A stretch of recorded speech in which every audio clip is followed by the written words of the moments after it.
Hi everybody, it's Em. I am back because I did a whole go live video last week before the holiday about my favorites of the year so far, the first 6 months of the year, January through June.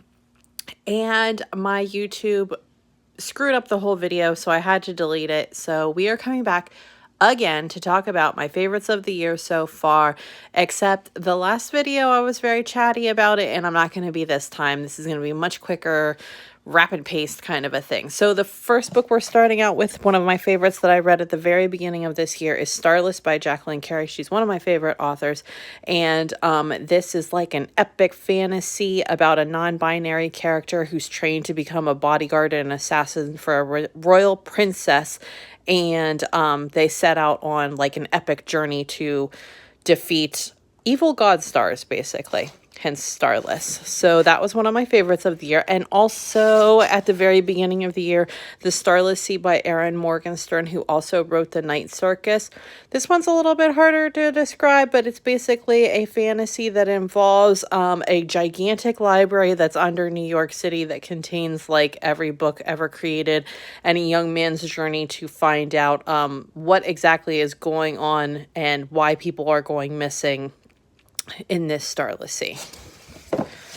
And then we also have Conventionally Yours and Out of Character, which are both MLM romances by Annabeth Albert, and they involve like a group of young men who are involved in like a Magic the Gathering kind of a card game setting, and they go off to a convention across country. They have to drive across country, and nerdiness abounds and romance rules kind of a thing. So those were fun. I liked them. I thought they were cute.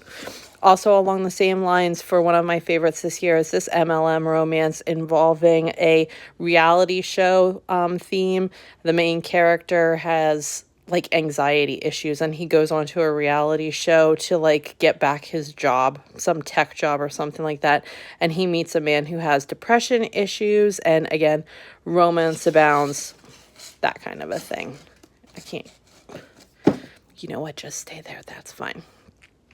And then we have The Stardust Thief, which I just read. You guys haven't seen this yet, but this is another epic fantasy, epic desert fantasy, and it involves a woman who is a merchant of like ancient relics, and the djinn who protects her. They're sent out by a sultan on a epic quest through the desert to like find some kind of specific relic, and she finds out that the relics have souls trapped in them. So that one was really fun. It just came out. It's like one of the book of the month books, which I don't have book of the month, but if I did and I had a code for it, I would totally spend like $5 to $10 on this book. It's really good. Also, We Set the Dark on Fire, which is a young adult. Oh, good. I'm glad you think so.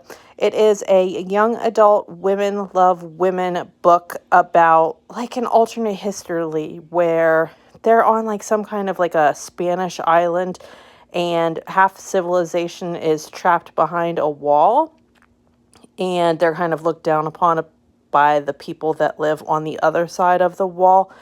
And every guy gets two wives. Basically, he gets like a Marilyn and a Jackie. And so this book takes place, he just gets married to his two wives, and this one takes place from the viewpoint of the Marilyn, and she's recruited into this resistance terror organization for an uprising because, people are being oppressed, that kind of a thing. And then I just started reading the second book, and it takes place from the Marilyn standpoint. So that's kind of interesting. Like they're continuing the story, but from the other person's point of view. So I thought it was good. I'm reading the second one right now. Another one of my favorites so far this year is Things We Never Got Over by Lucy Score. This is a grumpy sunshine romance, and it's just really cute. I liked it. I thought it was really good. Another grumpy sunshine romance is It Happened One Summer by Tessa Bailey. This is basically like Schitt's Creek, but if Ted was a fisherman. So it was really enjoyable. And then its sequel, Hook, Line, and Sinker, it was okay. It wasn't my favorite, but I have seen some people say that they preferred this one to the first one. Another one of my favorites for the year so far is the Inheritance games. You guys, I am so excited. The third book for this is coming out in August. I love the first one. The second one was pretty good too. It gives me peak Knives Out vibes. I don't know if anybody else has read this book, but it seems to be pretty popular for like a YA book, but it really gives me like Knives Out vibes. I can't wait to see what she's going to do with it. I know that the lady who wrote this, Jennifer Lynn Barnes, has been posting on Twitter about like what's happening with the third book and everything like that. So that's really exciting that it's moving along, and it should be out in August. I pre-ordered it, which I never do. Legendborn. Hopefully you guys have read this one. This is another YA book. This one takes place, it's basically a King Arthur retelling with our fabulous main character here, Bree Matthews, who finds out that there are like all of these people that are descendants of King Arthur's bloodline and the Round Table bloodline, and they all have like magical abilities and things like that. It was so good. I'm glad that I bought that book. The only problem with it is that it has really small font. Like, it's really tiny print. So I ended up having to listen to it on Audible as well because, or Hoopla rather, because like it was giving me a headache. And then one of my other favorites for the year, I think you guys have seen, I've posted about this and I also did a different live stream about it, is Book Lovers by Emily Henry. This is another romance book. All of the romance books that I'm talking about have some level of spiciness to them, but they're not like hardcore making, like having to hide it from your family style spice. But anyway, Book Lovers was a lot of fun. She's a literary agent and he is like an editor, or it's vice versa. They're both involved with books and they cannot stand each other. And then she goes on vacation with her pregnant sister to some small town, and lo and behold, he lives in the small town. What a coincidence, right? Who would have known?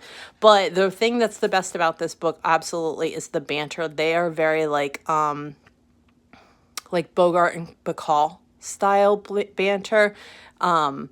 I definitely recommend this one over her other two books, which are Beach Read and People We Meet on Vacation, which I have that hiding somewhere. Like, it's tucked back there and everything. And then I didn't mention this in the first video, but I'll bring it up now. All That's Left in the World. I think this is his only book, but basically this is a YA book. I don't know if it qualifies as dystopian actually, because it's the end of the world. Some kind of super flu, Captain Trips style virus has wreaked havoc, and these two guys meet up with each other. They're teenagers. One of them's injured, so the other one helps take care of him. And then they basically decide that they can't stay in the home they're at anymore because, you know, like Walking Dead style, human are the greatest enemy kind of a thing. They get run out of their house. So the rest of it is like them coming to grips with having feelings for each other and, you know, trying to flee from the end of the world, basically, and all that comes with it, including like evil caravans of terrorists and things like that. So I know I flew through that, but the last video was like a half an hour long and I could not get it to work. So hopefully you guys have a chance to look into any of these, and if you've read any of them, let me know in the comments. I'm so excited for the third Inheritance Games books, and that's pretty much it. If you have any favorites that you've read this year, please let me know because I'm always looking for recommendations. Thank you so much. You guys have a good one. Bye.